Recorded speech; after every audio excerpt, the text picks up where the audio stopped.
Eyes in the sky, gazing far into the night. I raise my Good Thursday morning, everybody. How's it going? How is it going, man? This is a video, man. We ain't done videos in a long time. We have been on a long hiatus, and I know this is probably going to surprise a bunch of people, but I would hope that that would mean a bunch of people are just going to click on the link as soon as they see it. Like, who are these guys? Yeah, they've done another video. Thank God. It's like Uncle Larry that you hadn't seen in like 14 years. Yep, and you wonder what he's up to. Absolutely. Then y'all should be watching the morning show on Monday mornings because it's live, it's interactive. You Watching get to talk, we give away and stuff. listening on the radio. Tune into that radio station. But if you forgot, I'm Corey. This is Paul. Yeah, I am. That hadn't changed. That's right, and we're here to give you a devotion. But before we do that, you know how we like to do things. We give you a nice little life hack at the beginning. Yes, we do. So let's get that life hack up. Want to know how fresh your eggs are? Put them in about 4 inches of water. If they stay at the bottom, they are fresh. If the ends tip up, it's not as fresh. Use it soon. If it floats to the top, it's gone bad. Okay, so there are 3 levels of freshness, I guess. I did not know this. I've heard about it, and to be honest, I've probably used eggs that should have been thrown out. Not because, I mean, I'm sure they weren't like poisonous or anything like that, but I know I've had them in there, and I don't always get around to eating my eggs. Okay, obviously you'll get an upset stomach if you eat bad eggs, but is that? I've never had, at least not to my knowledge, that's why my stomach was upset, but I don't know that I've gotten sick off of them, but I have heard of dropping it, but I didn't know where they're supposed to rise and fall to. So apparently, if you put them, fill a glass with 4 inches of water, and if they float all the way to the bottom, they're fresh. And if they go halfway, they're not as fresh, so you need to use them soon. If they float all the way to the top, they're bad. Get rid of them eggs. Them things are stale. You shouldn't use them. Or if you have a friend that you don't really like too much, bring them over, give them some develed eggs. No, that's not good. Don't be doing all that. That was bad advice. That could be food poisoning, maybe. That was bad advice. Anyway, another question real quick on the eggs, the carton of eggs. It says Best By. Now, is that, I've heard 18 different ways. Is that the sell-by date, or you better not eat these eggs? I think the Best By, because I've seen that on other things, I think the Best By date is when you need to consume them by.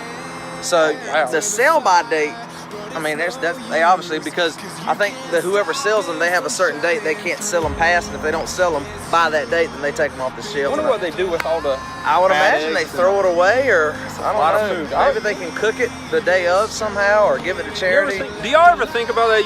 Because think about Walmart. Yeah. Because not everybody's getting all them cans of sardines or all the stuff that people don't normally get, but they're always stocked. So what do they? I mean, are they just trashing all that? If so, I guess they would have to. I mean, if you got milk that's gonna go out that day, or chicken that's stuff. Yeah. I mean, I guess, you know. So wow. Who knows? Maybe they have a way to get it consumed.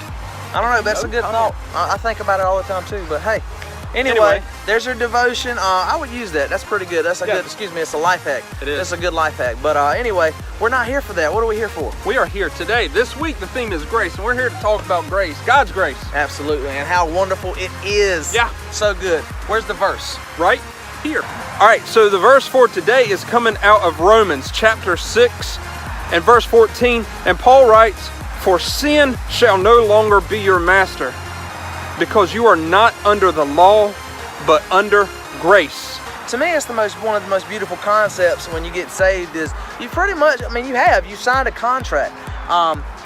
It's a fresh start, and I've said before, you got a new body, you've got a new mind, and these things in life that constantly trouble you are the things that, you know, used to hold you back and always would consume you, and all these, they no longer really matter anymore. They don't matter at all, because you have grace, and whatever wrongs you committed before you got saved, and the things that you couldn't stop doing, or whatever it was, the thoughts you were having, anything in your life that you regretted, no longer matters, and you start to be able to walk in this new body, and lo and behold, you're able to do things you couldn't do. You're able to stop doing things you couldn't stop doing, and you realize what grace truly is. It's good. There's a few points in this that are really awesome. One, if you think you've sinned too much, or there's something out there that nobody's ever done, nobody's ever sinned like this, well, understand that God, like we said Monday, God understands everything that you've done, everything you're gonna do, and still went to the cross for you. That being said, he also says that your sin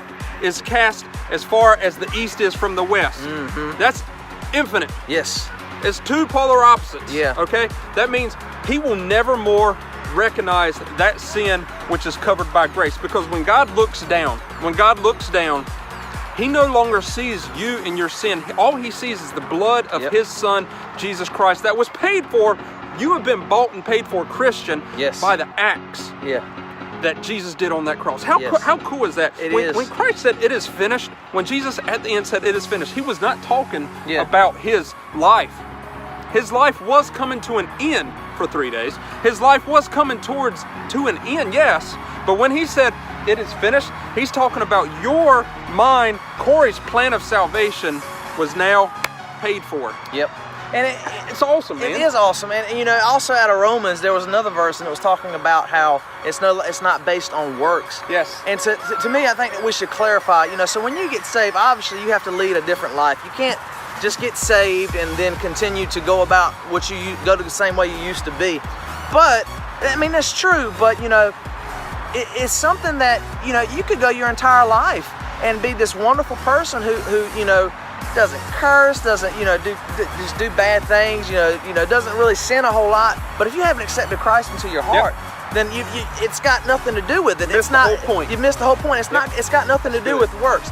So take this into account. When you get saved, you know, you don't have to burden yourself with going out there and trying to be this super awesome person. You just got to try to get closer to God each and every single day, and you have to be Christ-like. So don't go out there and try to break your back trying to be this, you know, this perfect person. It's not going to work. You know, you're going to find that it truly is. Actually, it's a little harder when you get saved, because like I said, you're under a new set of rules and guidelines. You know, you have to stop yourself before you speak a lot of the times. You have to stop yourself before you think a lot of the times. You know, you have to question who you're hanging around and what you're doing.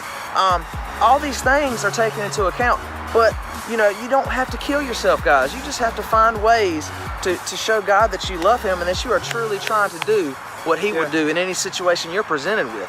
So that's watch this. This is cool. I want to be on the football team. Yeah. Says whoever, guy out there. I want to be on the football team. Coach says, you know what? I'm gonna grant you a spot on the football team. You don't even have to try out. I love football. Yeah. I love football that much. I want to be on your team. Coach says you're on the team. Yeah. Okay. Now, what would the player do? I tell you what the player's gonna do if he really loves football. He's gonna practice. He's gonna run sprints. He's gonna do tackling practice. He's going to do everything possible to make him better at football, to make the team better, because he loves football. Right. Now, throw that. You see where it's going. If you love Christ, you cannot help but live for Christ. That's right. Don't be impatient with the process, okay? So you're sitting there, and, you know, you get saved today, and then tomorrow, you know, you're getting, you know, it's just like you're walking into this, you know, this world of things. You know, God is slowly but surely, he's going to take things out of your life faster than he'll take certain other things. You know, there might be something that you just thought that you couldn't deal with one day, and he's like, I got that taken care of. But then the next thing takes you months to learn how to truly get around that situation, how to stop cussing. You might start getting a swear jar. Every time you say a curse word, you put $1 in it. But you find after a week, man, I don't have any money. I cuss all the time. Take time, guys. It's going to take time to break this, and that's just an example. And the other thing that he said I loved, you'll find that when you've truly bought in, when you know when you're getting somewhere, and it's that, you know, I love the world, but I love Jesus too, and they can't really coincide. They can't. You'll find that you won't want to. You won't want both. You want only one, and you'll start to, you know, that goes in with the process as well, and that just comes with being patient with the process. You know, you start here, you want to go here.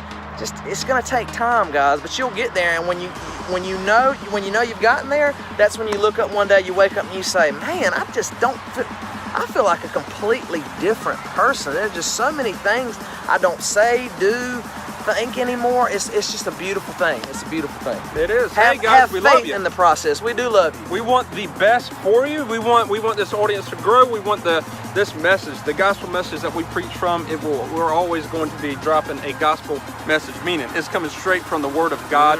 His Word is truth, absolute truth, isn't without error at all. So we're gonna always do that. We love you guys so much. Yeah, we do. Make sure that you like, share, and subscribe this video. And now it's so cool. You know, this was always redundant, you know, and so to speak, because we would always say, oh, like, share, and subscribe. We love you. Oh, that's true, but guess what? Now we're asking you to tune in Monday mornings from 7 a.m. to 9 p.m. here on 98.3 The Bridge, Monday morning edition with me and this guy. Yeah. And I'm telling you, you want to talk about fun? We're sitting there, we got some coffee, and we're just big old microphone. No, we're sitting there and he's got my coffee. Yeah. Well, and no, with that's not my fault. Your coffee was given to me by another person who thought it was my coffee. By default, he stole yes, my coffee. absolutely. But anyway, that's a really fun time. Live interactive video through Facebook. You guys can comment. Giving away tickets. I do all sorts of random stuff. I'm telling you, man, we're getting songs pushed out there that people like. It's such a fun time. So please make sure you turn your radio on. You can also go on 98.3thebridge.com if you don't have a radio around or you don't happen to be in your car. Listen to us. We love to hear you guys speak, and we love to see you pop up on the Facebook live feed. It's awesome. Yeah, cool. We love you. We do love you. This is Corey. We're out.